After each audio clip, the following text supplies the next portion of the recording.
All right, y'all, so let's take a look at the settings for this floor tom. Now, on this floor tom, I used a Yamaha DT50K trigger because I figured a lot of times people around the household right now may only have a kick trigger, a snare trigger, and maybe one other trigger.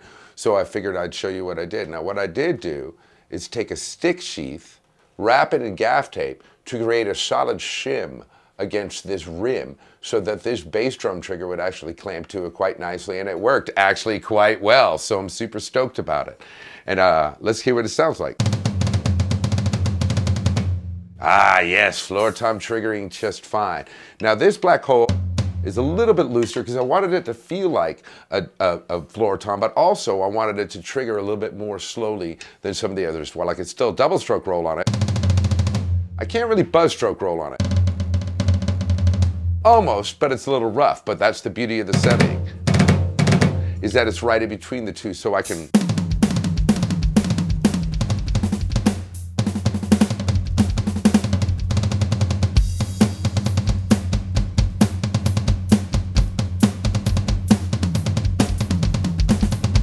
so it plays like a tom, feels like a tom, and sounds like a floor tom rocking and rolling. So let's take a look at the settings I got to use that.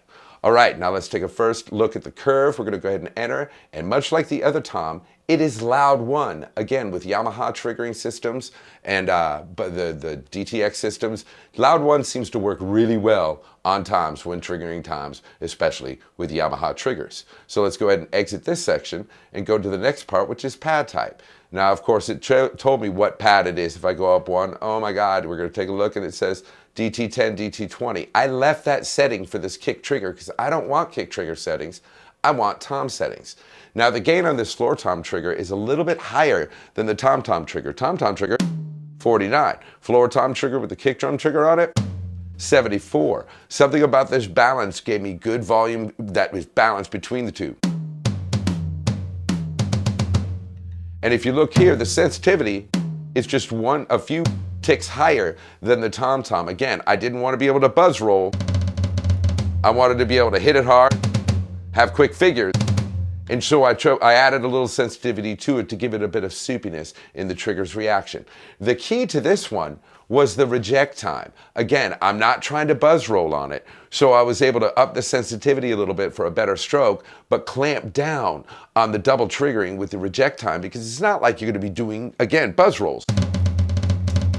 But you can still double stroke roll on this with clean triggering. The key to it, the reject time. And if you go on down here, I raised the min level and min velocity because this floor tom pad is around this ride cymbal, this pad, and this crash. So even though there's great crosstalk settings that clamp down wonderfully well and naturally with this Yamaha triggering system, I never want to use crosstalk too much to clamp the system because it has a weird interaction with the triggering. I want it to feel like a drum.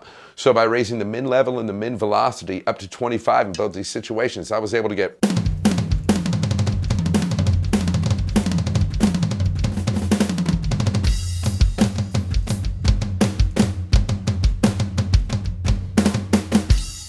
a nice rock and roll floor tom that I could also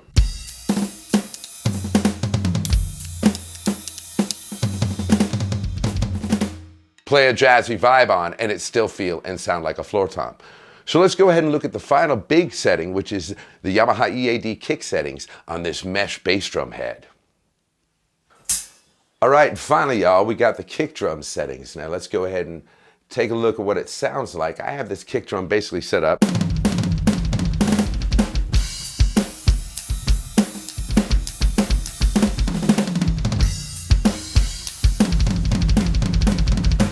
to do a lot of fast doubles and be able to respond like a real double bass drum would in a situation, because of course I want to practice my double bass chops, because as you can tell, I could use it.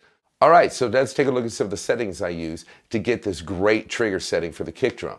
Now in the curve, I have it as normal because, hey, it's a kick drum, much like the snare drum. I want it to play like a normal kick drum. I want to be able to be and get some good response to the trigger and still be able to be out without having double triggers.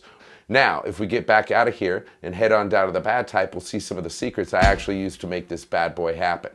Now, I have the gain at 90. It's not through the roof, but it's still pretty powerful. If I went any higher than 90, I started getting double triggers at pretty much harder harder hits, or when I was like laying into it and leaving the beater on the head a little bit.